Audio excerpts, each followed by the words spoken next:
വീടിൻ്റെ വലിപ്പമുണ്ട്. ഓരോ പാറക്കല്ലുകൾ ഇങ്ങനെ ഒന്ന് റോഡിൽ വന്ന് കിടക്കുന്നത്. അപ്പോൾ നിൽക്ക്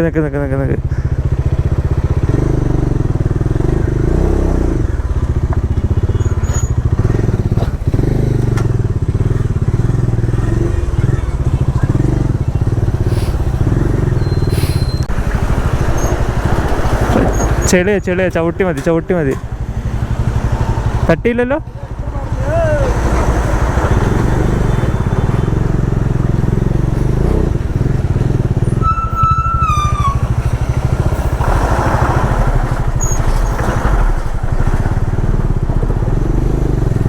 ഇപ്പോൾ നമ്മൾ നേരെ ശ്രീനഗർ പോയിക്കൊണ്ടിരിക്കുകയാണ്. ശ്രീനഗർ ഇവിടെ നിന്ന് ഉണ്ട് ഏകദേശം ഒരു 290 കിലോമീറ്റർ. ഇന്ന് ശ്രീനഗർ എത്തില്ല, നമ്മൾ അതിന് മുമ്പ് ടെൻ്റ് അടിക്കും. എന്നിട്ട് നാളെ രാവിലെ നമ്മൾ ശ്രീനഗർ എത്താനാണ് പ്ലാൻ. ആക്ച്വലി ഇന്ന് നമ്മൾ ശ്രീനഗർ എത്താനായിരുന്നു പ്ലാൻ. പക്ഷേ ഇന്ന് രാവിലെ എണീറ്റപ്പോൾ കുറച്ച് വൈകിപ്പോയി. അതുകൊണ്ട് ഇന്നത്തെ പ്ലാൻ മൊത്തം മാറി. അപ്പോൾ അതുകൊണ്ട് ശ്രീനഗറിന് മുന്നേ ഒരു 150 കിലോമീറ്ററിന് മുന്നേ നമുക്ക് സ്റ്റേ അടിക്കാൻ പറ്റുമെന്ന് വിചാരിക്കുന്നു. അപ്പോൾ അങ്ങനെയാണെങ്കിൽ നാളെ രാവിലെ നേരെ നമ്മൾ ശ്രീനഗർ. നമ്മൾ ഇന്നൊരു ഇപ്പോൾ 5 മണിയായി. നമ്മളൊരു 3 മണിയൊക്കെ ആയി കഴിഞ്ഞപ്പോൾ, അല്ലെങ്കിൽ ഒരു 2:30 ആയി കഴിഞ്ഞപ്പോൾ നമ്മൾ ജമ്മു കയറിയിട്ടുണ്ടായിരുന്നു. ജമ്മു റോഡ് ഭയങ്കര ഷോക്കാണ്ടോ. അപ്പോൾ ഇവിടെ എത്തിയപ്പോഴാണ് കുറച്ച് പച്ചപ്പും ഹരിതാപകരവും പിന്നെ ആ ചൂടൊക്കെ ഒന്ന് മാറി കിട്ടിയത്. തണുപ്പല്ല, ചൂടൊന്ന് മാറി കിട്ടിയത് ഇപ്പോഴാണ്. പിന്നെ അതുപോലെ തന്നെ ഫുൾ ബ്ലോക്കും. വേറൊരു സീൻ എന്താണെന്ന് വെച്ച് കഴിഞ്ഞാൽ ഒരു സിമ്മിന് റേഞ്ചില്ല. ഞങ്ങളുടെ BSNL ഒഴിച്ച് ബാക്കിയല്ല സിമ്മുണ്ട്. പക്ഷെ അതിനൊന്നും റേഞ്ച് കിട്ടുന്നില്ല. പോസ്റ്റ് പെയ്ഡ് ആക്കണമെന്ന് നാട്ടിൽ നിന്നേ വിചാരിച്ചാണ്. പക്ഷേ ഇതിലായിട്ട് പോസ്റ്റ് പെയ്ഡ് ആക്കാൻ പറ്റിയില്ല. ഇനിയിപ്പോൾ എന്തായാലും സിമ്മൊന്ന് പോസ്റ്റ് പെയ്ഡ് ആക്കണം. പിന്നെ ഇവിടെ റേഞ്ച് ഉള്ളവർ എനിക്ക് തോന്നുന്നു ഒന്നെങ്കിൽ BSNL അല്ലെങ്കിൽ പോസ്റ്റ് പെയ്ഡ് സിമ്മാണ്.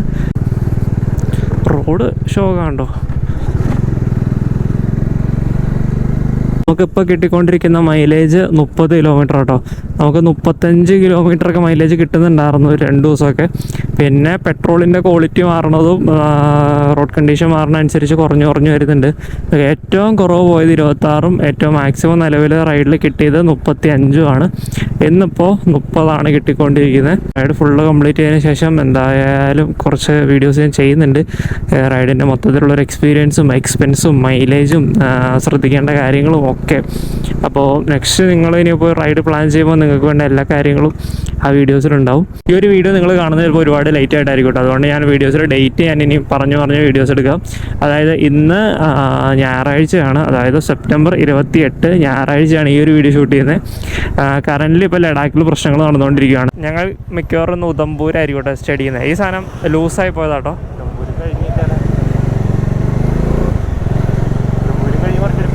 നോക്കാം. ഉദംപൂർ 57 കിലോമീറ്റർ എത്ര ടൈം എടുക്കുമെന്ന് അറിയില്ല ഓടിയെത്താൻ. നല്ല റോഡാണെങ്കിൽ കുഴപ്പമില്ല. റൈഡ് സ്റ്റാർട്ട് ചെയ്തപ്പോൾ ആഴ്ചയിൽ ഒരു ലോങ് വീഡിയോ എങ്കിലും വെച്ചിടാം എന്ന് പറഞ്ഞിട്ടുണ്ടായിരുന്നു. നമ്മൾ റൈഡ് സ്റ്റോപ്പ് ചെയ്തിട്ട് ടെൻ്റ് അടിക്കണം, ഫുഡിൻ്റെ കാര്യങ്ങൾ നോക്കണം, പിന്നെ അതുപോലെ തന്നെ പിറ്റേ ദിവസം റൈഡിൻ്റെ അല്ലെങ്കിൽ പിറ്റേ ദിവസം റൂട്ടൊന്ന് നോക്കണം, പിറ്റേ ദിവസം കാര്യങ്ങളൊന്ന് പ്ലാൻ ചെയ്യണം. അങ്ങനെ കുറേ കാര്യങ്ങൾ എല്ലാത്തിലും കണ്ണൊന്ന് ഓടിച്ചെത്തേണ്ട ഒരു ഇതുള്ളതുകൊണ്ട്, പിന്നെ അതിൻ്റെ ഇടയ്ക്ക് വർക്ക് കാര്യങ്ങൾ എല്ലാം ഇതിനൊപ്പം ഉണ്ട്. അപ്പോൾ എല്ലാം കൂടി അതിനിടയ്ക്ക് എഡിറ്റിങ്ങും കൂടി നടക്കണില്ല. എന്നാലും ഞാൻ മാക്സിമം ഒരു ദിവസം ഒരു ഇച്ചിരിയെങ്കിലും എഡിറ്റ് ചെയ്യാനായിട്ട് നോക്കുന്നുണ്ട്. എന്നിട്ടാണ് നിങ്ങൾ കണ്ട ഫസ്റ്റ് വീഡിയോ അപ്ലോഡ് ആകുമ്പോൾ ഞങ്ങൾ ഡൽഹിയിലെന്താണ്, പിന്നെ നെറ്റ്വർക്കിൻ്റെ ഇഷ്യൂ, അങ്ങനെ ഒരുപാട് പ്രശ്നങ്ങളുണ്ട് സത്യം പറഞ്ഞാൽ. പിന്നെ ഞാൻ ഈ ഒരു വീഡിയോ മാക്സിമം എഡിറ്റ് ആക്കിയത് വണ്ടിയുടെ പുറകിലിരുന്നിട്ടാണ്. വണ്ടിയുടെ പുറകിലിരുന്നിട്ട് ഹെഡ്സെറ്റ് വെച്ചിട്ട് ചെറിയ രീതിയിലൊക്കെയാണ് എഡിറ്റ് ചെയ്തുകൊണ്ടിരുന്നത്. അതും ഭയങ്കരമായിട്ടുള്ള എഡിറ്റിംഗ് ഒന്നും അല്ല, ജസ്റ്റ് വീഡിയോസ് നിങ്ങൾ പറഞ്ഞ മാതിരി വീഡിയോസ് ഇങ്ങനെ കട്ട് ചെയ്ത് അങ്ങ് ഇട്ട് ഇതായിരുന്നുള്ളൂ. എന്നാലും ഈ പറഞ്ഞ ചിലപ്പോൾ ഒരു 50-60 മിനിറ്റുള്ള വീഡിയോ ആയിരിക്കും ഞാൻ കട്ട് ചെയ്ത് ഒരു 20-25-30 മിനിറ്റ് ആക്കുന്നത്. അപ്പോൾ ആ ഒരു കട്ടിങ്ങിന് തന്നെ അത്യാവശ്യം നല്ല ടൈം എടുക്കും. അല്ലാണ്ട് വേറെ നമ്മളതിൽ പ്രത്യേകിച്ച് വേറെ ഒന്നും ചേർത്തിട്ടില്ല. ഭയങ്കര സിനിമാറ്റിക് ആയിട്ടുള്ള ഒന്നും ചെയ്തിട്ടില്ല. സൺസെറ്റ് ഞങ്ങൾ കാശ്മീർ, ഹിമാലയ, ലഡാക്ക്, മണാലി ഇങ്ങനെയുള്ള സ്ഥലങ്ങളിലൊക്കെ വന്നു കഴിഞ്ഞാൽ എപ്പോഴും കൺസ്ട്രക്ഷൻ തന്നെയായിരിക്കും. ഒരു 10 കൊല്ലം കഴിഞ്ഞിട്ട് വന്നു കഴിഞ്ഞാലും ഇവിടെ എപ്പോഴും പണി നടക്കുന്നുണ്ടാവും. അത് അപ്പോൾ പണി കഴിഞ്ഞോടത്തായിരിക്കും ഇല്ല വീണ്ടും പണി നടക്കുന്നത്. കാരണം ഇവിടെ എപ്പോഴും ഓരോ സ്ഥലങ്ങളിൽ ഇങ്ങനെ പണികൾ നടന്നുകൊണ്ടിരിക്കും. ചില സ്ഥലങ്ങൾ പൊളിയും, വീണ്ടും പണിയും, വീണ്ടും പണിയും, വീണ്ടും പൊളിയും. അപ്പോൾ അങ്ങനത്തെ ഒരു സ്ഥലമാണ്. കാരണം നിങ്ങളിപ്പോൾ ലഡാക്ക് അല്ലെങ്കിൽ കേരള ടു കാശ്മീർ അങ്ങനത്തെ വീഡിയോസൊക്കെ നിങ്ങളിപ്പോൾ ഒരു 5-6 വർഷം മുന്നേ ഏതെങ്കിലും വ്ളോഗുകൾ കണ്ടിട്ടുണ്ടെങ്കിൽ അന്നേരം ഈ ഒരു അവസ്ഥയൊക്കെ തന്നെയായിരിക്കും. എല്ലായിടത്തും പണി നിന്നതും റോഡ് പൊളിച്ച് കിടക്കുന്നതും പുതിയ കൺസ്ട്രക്ഷൻ നടക്കുന്നതും കാര്യങ്ങളൊക്കെ ഇപ്പോൾ നിങ്ങൾ കാണുമ്പോഴും ഏകദേശം ഇതൊക്കെ തന്നെ.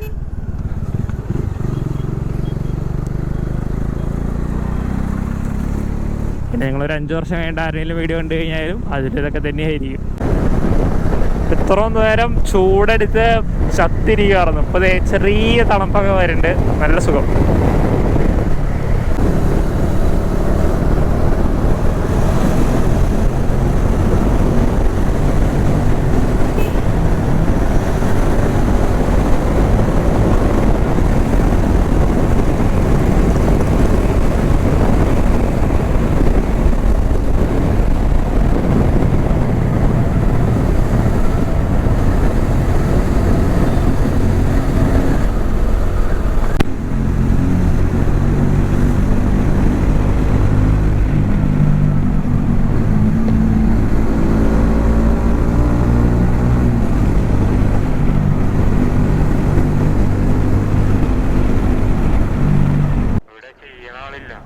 അത് തന്നെ ഈ പുള്ളി പറഞ്ഞേ.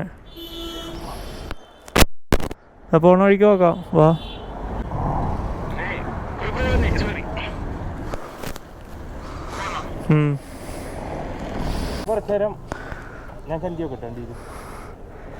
ഇച്ചിരി നിർത്താം.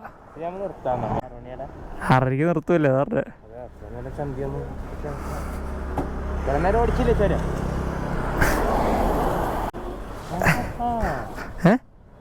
ഇറങ്ങണ്ടല്ലോ വേണ്ട.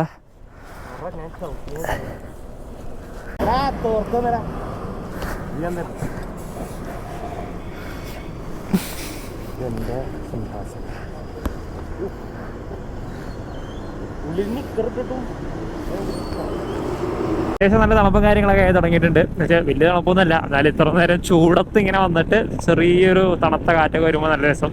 പിന്നെ നിങ്ങളിപ്പോൾ ഈ ഒരു സൈഡ് മൊത്തം കണ്ടിട്ടുണ്ടാവും, ഫുള്ള് ലോറികൾ ഇങ്ങനെ നിർത്തിയിട്ടേക്കുവാണ്. സംഭവത്തിന്റെ ശാസ്ത്രീയമായ കാര്യങ്ങൾ എന്താണെന്ന് എനിക്കറിയില്ല. മേ ബി മേളിലോട്ട് കുറച്ച് വണ്ടികളായിരിക്കും വിടുള്ളൂ, അല്ലാന്നുണ്ടെങ്കിൽ ചിലപ്പോൾ ഇവർ ഈ ഒരു ടൈമിൽ വണ്ടി ഓടിക്കില്ലായിരിക്കും. ശാസ്ത്രീയമായ കാര്യങ്ങൾ എനിക്കറിയില്ല. അവിടെ മുട്ടം ബ്ലോക്ക് കിട്ടിയിട്ടോ. അപ്പോൾ ഫുള്ള് ലോറികളാണ് ഇവിടെ. ഞങ്ങളാ വിചാരിച്ചത് ലോറിക്ക് മാത്രമുള്ള വഴിയാണ്. പിന്നെ ഈ ലോറിക്കാരൻ പറഞ്ഞു, അതെ അവിടെ ഒരു ബൈക്ക് തിരിഞ്ഞു പോകണുണ്ടോ, അവിടെ എത്തിയിട്ട് നേരെ കയറി അങ്ങനെ വിട്ടു. കാരണം ഞങ്ങൾ നോക്കിയപ്പോൾ ഈ വഴി കൂടെ ഒരുപാട് വണ്ടി പോകണ്ട. അപ്പോൾ ഞങ്ങൾ വിചാരിച്ചു ഓക്കെ പോസ്റ്റ് കിട്ടി എന്നുള്ള കാര്യം. ഇല്ലാതെ അവിടെ നിന്ന് വണ്ടി എടുക്കണ്ട്. അവിടെ തിരിഞ്ഞ് കയറലടാ. നിക്ക്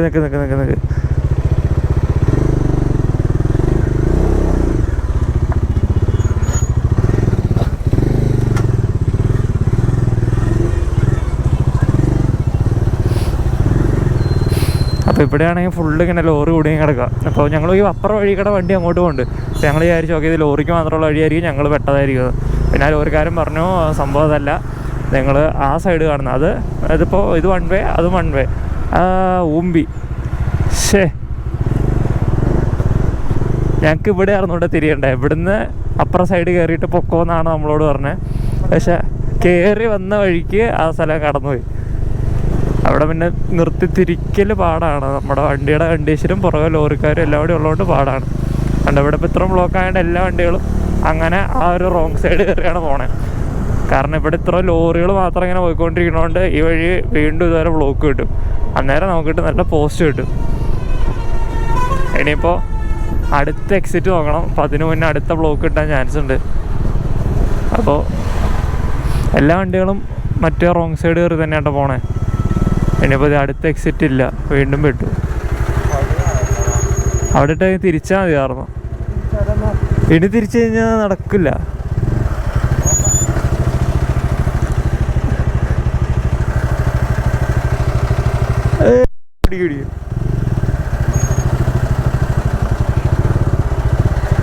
പോട്ടെ, ആ ഫോഗ് ലൈറ്റ് ഇട്ടോ, നോക്കണേ, നോക്കി പോണേ.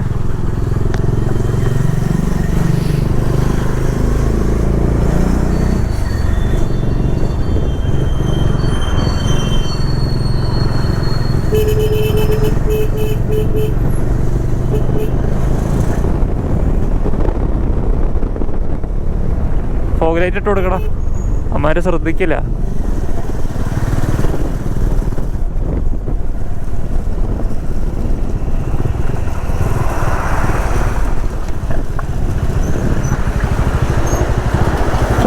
ചെളിയ ചവിട്ടി മതി. തട്ടിയില്ലല്ലോ.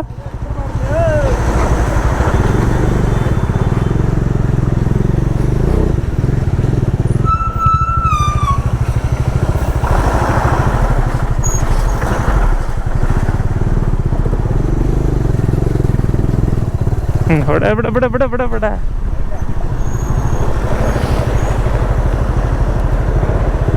ഇവിടെ ഈ വഴി കയറിക്കോ. എന്നാടാ പറ്റിയ? എന്നാ വരയ്ക്കണേ നീ? ചെളി കളയണാണോ?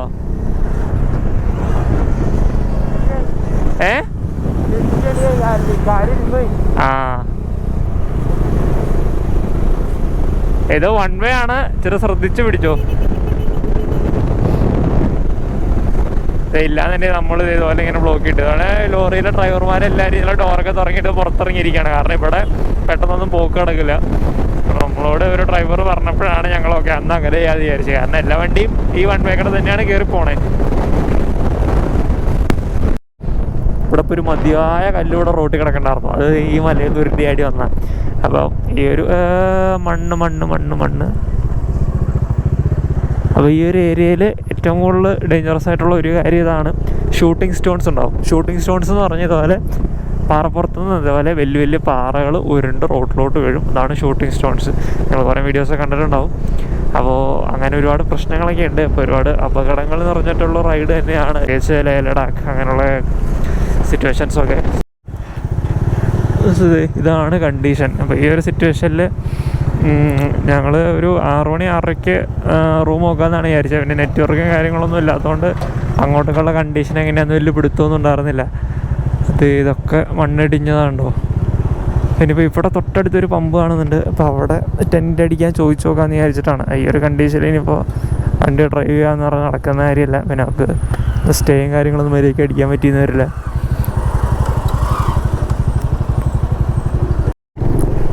നമ്മളിപ്പോൾ ഇവിടെ കണ്ട ഒരു പമ്പ് അവിടെ ടെൻ്റ് അടിക്കാനുള്ള സൗകര്യമൊന്നും ഇല്ല. കാരണം ചെറിയ മറ്റേ ബൂത്ത് മാത്രമേ ഉള്ളൂ. നമ്മുടെ പെട്രോൾ ഫില്ല് ചെയ്യുന്ന മറ്റേ കുറ്റി മാത്രമേ ഉള്ളൂ.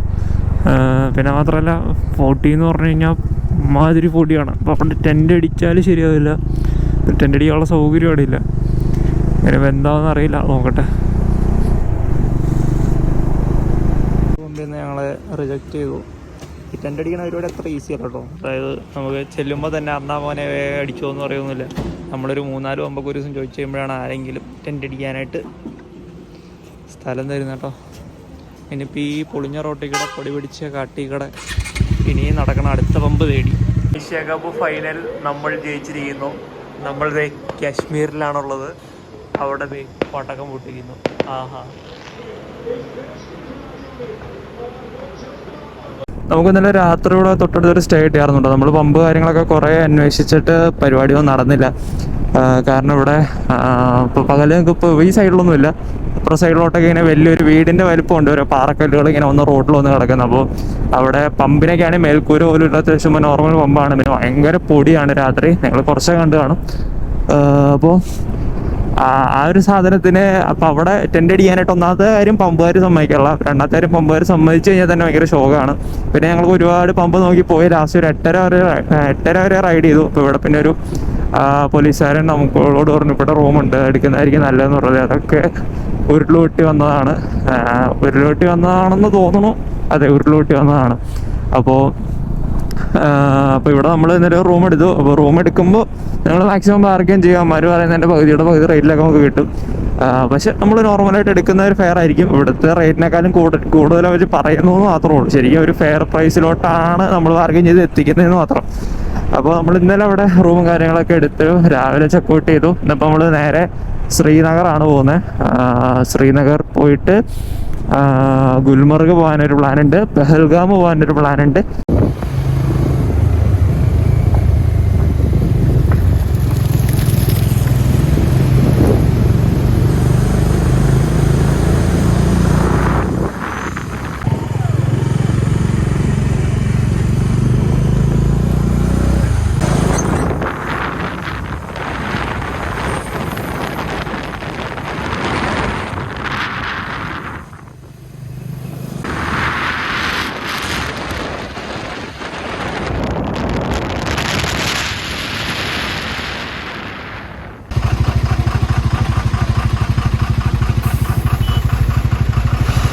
ഞാൻ ഇന്നലെ പറഞ്ഞായിരുന്നു ഷൂട്ടിംഗ് സ്റ്റോൺ ഏരിയ അതാണിത്. മീൻസ് അതിലൊരു ഷൂട്ടിംഗ് സ്റ്റോൺ ഏരിയ ഇതാണ്. സംഭവം സിമ്പിളാണ്. ഈ മലയുടെ മേളിൽ നിന്ന് വലിയ പാറകൾ ഉരുണ്ട റോട്ടിലോട്ട് വീഴും. അപ്പോൾ അതുകൊണ്ടാണ് ഷൂട്ടിംഗ് സ്റ്റോൺ എന്ന് പറയുന്നത്. അപ്പോൾ ഇത് അങ്ങനെ ഒരു ഷൂട്ടിംഗ് സ്റ്റോൺ ഏരിയ ആണ്. നിങ്ങൾക്കിപ്പോൾ ലെഫ്റ്റ് സൈഡ് കണ്ടെങ്കിൽ അറിയാം, ലെഫ്റ്റ് സൈഡ് കൊക്കയാണ്. സോ ഡേഞ്ചറസ് ആണ്. നമ്മുടെ അവിടെ നിന്ന് പോന്നു കഴിഞ്ഞ് കഴിഞ്ഞാൽ പിന്നെ ഹയർ CC വണ്ടികളൊന്നും അങ്ങനെ ആരും ഉപയോഗിക്കുന്നില്ല. ഹയർ CC വണ്ടികൾ ഞാൻ ഉദ്ദേശിച്ചത് സൂപ്പർ ബൈക്കൊന്നുമല്ല, നമ്മുടെ ഈ ഒരു കാറ്റഗറി, ഒരു 400cc ആ ഒരു സെഗ്മെൻറ്റിലോട്ടുള്ള വണ്ടികളൊന്നും യൂസ് ചെയ്യുന്നത് ഭയങ്കര കുറവാണ്.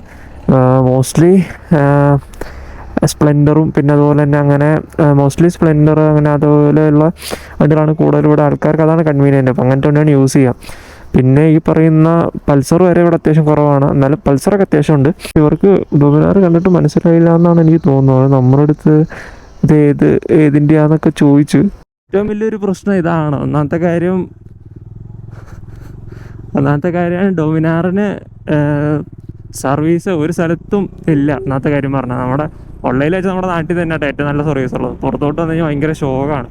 ഇവിടെ നിൽക്കണമാർക്ക് ഡൊമിനാർ ഏതാണെന്ന് അറിയില്ല, ഡൊമിനാറിൻ്റെ ബ്രേക്ക് പാഡ് ഏതാണെന്ന് അറിയില്ല, സ്പെയർ പാർട്സ് അറിയില്ല, ഒന്നും അറിയില്ല.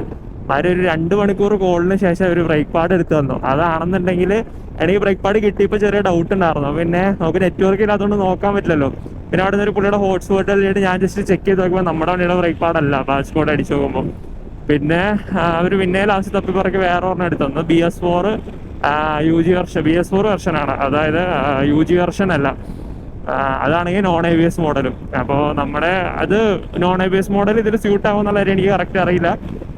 ഏതായാലും അതിൽ ബജാജിൻ്റെ സ്പെയർ പാർട്സിന് മറ്റേ ആ ഒരു ലിസ്റ്റ് ഉണ്ടല്ലോ, അതിൽ നോക്കുമ്പോൾ ആ ഒരു കോഡ് അടിക്കുമ്പോൾ non ABS BS4 separate mention ചെയ്തിട്ടുണ്ട്. അപ്പോൾ അതുകൊണ്ട് എനിക്ക് തോന്നുന്നില്ല അതിൻ്റെ സ്യൂട്ട് ആവുമെന്ന്. അതിന് സ്യൂട്ട് ആവുമെന്ന് എനിക്കറിയില്ല. അങ്ങനെ ആവുന്നുണ്ടെങ്കിൽ എൻ്റെ മിസ്റ്റേക്കാണ്. അപ്പോൾ അവർ പറയണ ഒന്നും പ്രശ്നമില്ല, ഏത് ബ്രേക്ക് പാഡ് ഇട്ടാൽ മതി എന്നൊക്കെയാണ് പറയണത്. കുറേ സമയം പോയി എന്നല്ലാണ്ട് ഒന്നും നടപടി ആയില്ല. ഇനിയിപ്പോൾ അങ്ങോട്ട് ബ്രേക്ക് പാഡേ കിട്ടുമോ എന്നുള്ള കാര്യം അറിയില്ല.